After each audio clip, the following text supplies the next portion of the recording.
بسم اللہ الرحمن الرحیم۔ السلام علیکم۔ اسلامی تاریخ میں کربلا سے پہلے یا بعد کوئی ایسا دل سوز واقعہ نہیں گزرا جسے برسوں تک یاد رکھا گیا ہو۔ واقعات رونما ہوتے ہیں اور کچھ عرصے بعد تاریخ کے اوراق میں گم ہو جاتے ہیں۔ ہر سال نہ تو ان کی یاد منائی جاتی ہے اور نہ ہی آنسو بہائے جاتے ہیں۔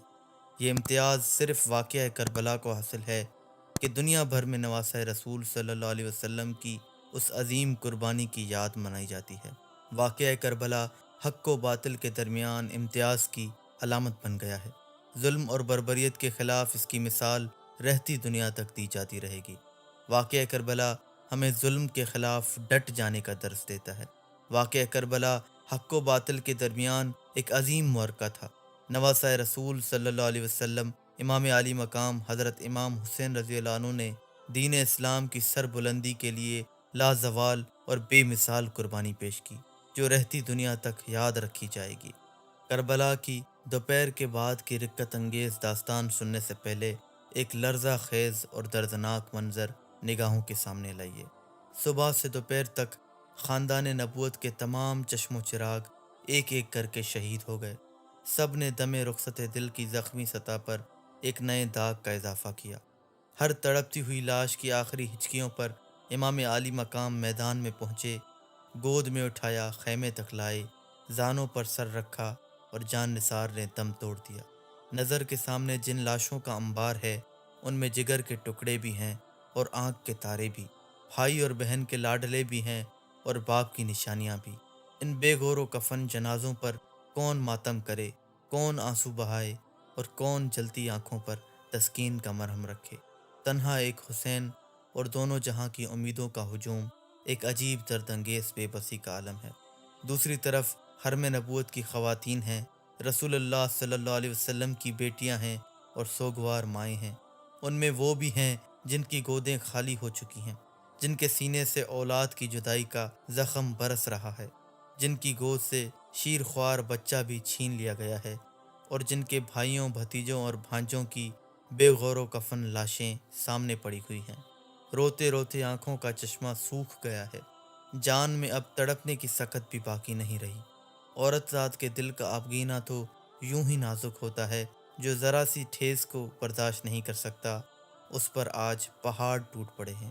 سب کے سب جام شہادت نوش کر چکے، اب تن و تنہا ایک ابن حیدر کی ذات باقی رہ گئی ہے، جو لٹے ہوئے قافلے کی آخری امید ہے۔ اب وہ بھی رخت سفر باندھ رہے ہیں۔ خیمے میں ایک کہرام برپا ہے، کبھی بہن کو تسکین دیتے ہیں، کبھی شہر بانوں کو تلقین فرما رہے ہیں، کبھی لخت جگر بیمار حضرت زین العابدین کو گلے سے لگاتے ہیں، اور کبھی کمسن بہنوں اور لاڈلی شہزادیوں کو آس بھری نگاہوں سے دیکھ رہے ہیں۔ خون کا رشتہ دامن کھینچتا ہے تو ایمان مقتل کی طرف لے جانا چاہتا ہے۔ کبھی یہ خیال آتا ہے کہ ہمارے بعد اہل خیمہ کا کیا حال ہوگا، پردیس میں حرم کے یتیموں اور بیواؤں کے ساتھ دشمن کیا سلوک کریں گے۔ دوسری طرف شوق شہادت دامن گیر ہے۔ ملت کی تطہیر اور حمایت حق کا فرض نیزوں پر چڑھ کر آواز دے رہا ہے۔ بالآخر اہل بیت کے ناخدا، کعبے کے پاسباں اور نانا جان کی شریعت کے محافظ حضرت امام حسین رضی اللہ عنہ بھی اب سر پر کفن باندھ کر میدان میں جانے کے لیے تیار ہو گئے۔ اہل حرم کو تڑپتا، بلکتا اور سسکتا چھوڑ کر حضرت امام خیمے سے باہر نکلے اور لشکر اعداء کے سامنے کھڑے ہو گئے۔ ساری داستان میں یہی وہ مقام ہے جہاں انسان کا کلیجہ بھی پھٹنے کو آتا ہے، بلکہ پتھروں کا جگر بھی پانی ہو کر بہنے لگتا ہے۔ 3 دن کا ایک بھوکا پیاسا مسافر تن و تنہا ہزاروں تلواروں کے نرغے میں ہے۔ دشمنوں کی خون ریز یلغار چاروں طرف سے بڑھتی چلی آ رہی ہے۔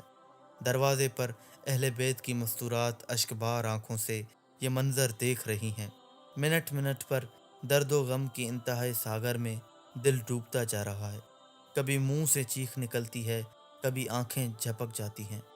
پھولوں کی پنکھڑی پہ قدم رکھنے والی شہزادیاں آج انگاروں پر لوٹ رہی ہیں۔ جن کے اشارہ آبرو سے ڈوبا ہوا سورج پلٹ آتا ہے، آج انہی کے ارمانوں کا سفینہ نظر کے سامنے ڈوب رہا ہے۔ دیکھنے والی آنکھیں اپنے امیر کشور کو، اپنے مرکز امید کو، اپنے پیارے حسین کو حسرت بھری نگاہوں سے دیکھ ہی رہی تھیں کہ ایک ہی نشانے پر ہزاروں تیر چلے، تلواریں بے نیام ہوئیں، فضا میں نیزوں کی آنی چمکی، اور دیکھتے ہی دیکھتے فاطمہ کا چاند گہن میں آ گیا۔ زخموں سے چور، خون میں شرابور، سیدہ کا راج دلارا جیسے ہی فرش پر گرا، کائنات کا سینہ دہل گیا۔ کعبے کی دیواریں ہل گئیں، چشم فلک نے خون برسایا، خورشید نے شرم سے منہ ڈھانپ لیا، اور گیتی کی ساری فضا ماتم سے بھر گئی۔